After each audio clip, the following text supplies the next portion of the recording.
I think that's a bad faith question. All right, all right. We're bad faith actor, man. What's your name? Miles. Give it up for Miles. He's Hey, disagreeing Miles, with us, how I are you? imagine, today. Hey, Miles. Hey, Rob. How are you? I'm great. How are you? Good, good. And nice seeing you again. Good seeing you again. Yeah, yes, heard. Okay. I don't know. But my question is, when you go to these like events, like major Republican, conservative, is it like now? Do you face some bias when you're speaking, or do you believe some of the stuff that you're actually saying? Because I know you have like good quotes and stuff, but I just feel like when you're like in a sea full of like MAGA hats and stuff, is it not like hard to like speak against that, or do you like actually believe everything that you're saying in a way? Yes, I do believe everything I'm saying. Yeah, I think that's a bad faith question.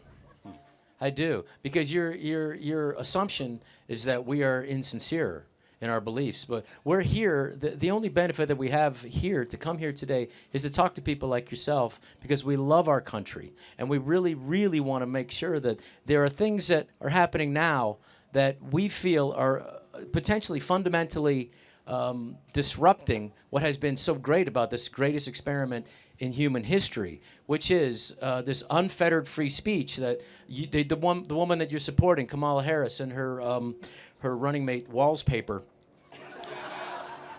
They said that the free speech, they describe it as a privilege. Now, this is either they're constitutionally ignorant or they're knowingly false, because it is a guaranteed First Amendment right for all Americans. It is not a privilege like a driver's license. When you are born in America, you have the right to speak your mind, and it isn't the nice stuff that needs protecting. It's the stuff that everybody disagrees with. It's the stuff that maybe is not nice, but that needs to be protecting too, because if someone's going to decide what free speech that you say and what I say, if it's going to be the government, they're always going to do what's best for the government. So we need to protect all speech, and I'm going to protect your right to free speech. I'm going to protect your right to vote any way that you want from the highest mountain. Always, I will do that. So in the spirit of hearing ideas that we might always hear, tell us why you're supporting Kamala Harris. I just like her character more than I like Trump. I don't like his. Guys, give Miles an opportunity to uninterrupted to tell me, us. because it's fascinating. I didn't know her character was something worth. I like that she's trying to like work for the middle class. That's what I see a lot, and I think that's what she is. So yeah, Miles. So I have a question. What has she or Joe Biden done for the middle class in the last 4 years? No. Not too sure about that. That's okay. So But I'm like slowly getting there. No, that's like okay. Election day. I feel like that's okay. We can like work our way up. For sure, no, and it takes a lot of courage to come up to an event like this. So let me tell you where we're coming from, and then maybe I can convince you to trade out that hat for a MAGA hat. Just maybe, okay? That's a long shot. We'll see. So Kamala Harris is part of a tradition of career politicians that run very persuasive, sexy political advertisements that are nowhere in alignment with what they've actually done. So let's look at the issues we care about most. I imagine, Miles, you want to be able to own a home at some time? That's like my main goal. I want to like own Awesome. a home. And good. Honestly, Miles, everybody in this audience should be able to own a home as easily as your parents were. But right now, especially here in Phoenix, it's so out of grasp. When Trump was president, the average mortgage rate in Phoenix, Arizona, mortgage payment was $700 a month. Now it's $2,000 a month here in the city of Phoenix. Said differently, it required $75,000 a year to buy a home in Phoenix when Trump was president. Now it's $135,000 a year to buy a home. You might say, well, Charlie, how is that Biden and Kamala Harris's fault? They decided to spend $6 to $7 trillion of unnecessary government spending right out of the gate that increased asset prices. Additionally, they allowed 10 million people into the country that we didn't account for. That also increases the demand for housing, especially here in this state. So we really care about the ability for you to be able to own the home. And if Kamala Harris is going to do it, she would have done it these last 4 years. Secondly, we care about ending the wars. I bet you're pretty interested in that. War is not, no, maybe? No, yeah. Okay, cool. Let's end the wars. Yeah, so Kamala Harris has demonstrated and surrounded herself with people that are aggressively in favor of the Russian-Ukrainian war, and the same people that designed the failed wars of Iraq, Afghanistan, Syria, and Libya. For example, Liz Cheney, Dick Cheney, Leon Panetta, John Bolton. Donald Trump is the only president of an unbroken chain of 32 years to start no new wars. and actually bring peace to the Middle East. We did not have any new wars under Donald Trump. And finally, I mentioned this briefly, the border. I believe that everyone in this audience should be given preference above somebody who illegally comes into our country that was not welcome or invited. When Trump was president, we had the most secure border in history. Under Kamala Harris and Joe Biden, we've had 10 million people, and they get taxpayer-funded benefits.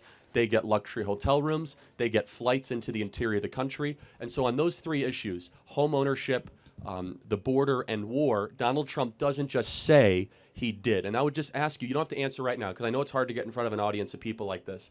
Can you show me that anything Kamala has done that shows she's better at Trump than what Trump did on those three things? No. That's okay. I appreciate that. Yeah. I want to encourage you to do your research because it is it's very tempting to fall for propaganda that you just see on TV. I bet a lot of people here in the audience can give you something to think about and something to consider because Kamala Harris, she does not care for you. She cares about her own political career. Trump is different. Last thing I'll say is this. The guy's been shot multiple times, facing 700 years in prison. They took all of his money from him, his business empire, and he keeps on fighting. There's something about him where he cares deeply about the well-being of your life and your livelihood to put our country first. So, Rob, do you want to add something to that? I just want to say something that's really important. What's happened under this administration, the Biden-Harris administration, and this affects all of you. They've secretly, not so secretly, put in the selective service back in, and I do not want any of you fighting on foreign soil, any of you fighting on any wars.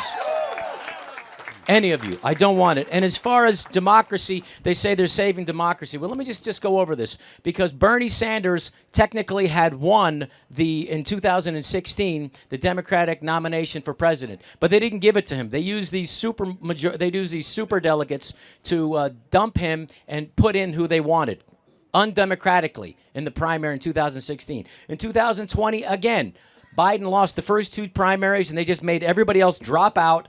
And so you had no choice. If you were a Democratic voter in 2020, you had to vote for Biden. The same thing again this year. 14 million people voted for Biden in the Democratic primary, and none of those votes count because they just decided to take him out because they thought they could lose, and they just anointed Kamala Harris with 0 votes. That is not democracy. That is tyranny, and it gives you a little taste of what they intend to do if they remain in power. So I wish you the best. Think about this, and I'm going to give you a hat just in case you want to wear it. And Miles, let me just ask, what we talked about, those three things, did you hear that previously before in a fair setting?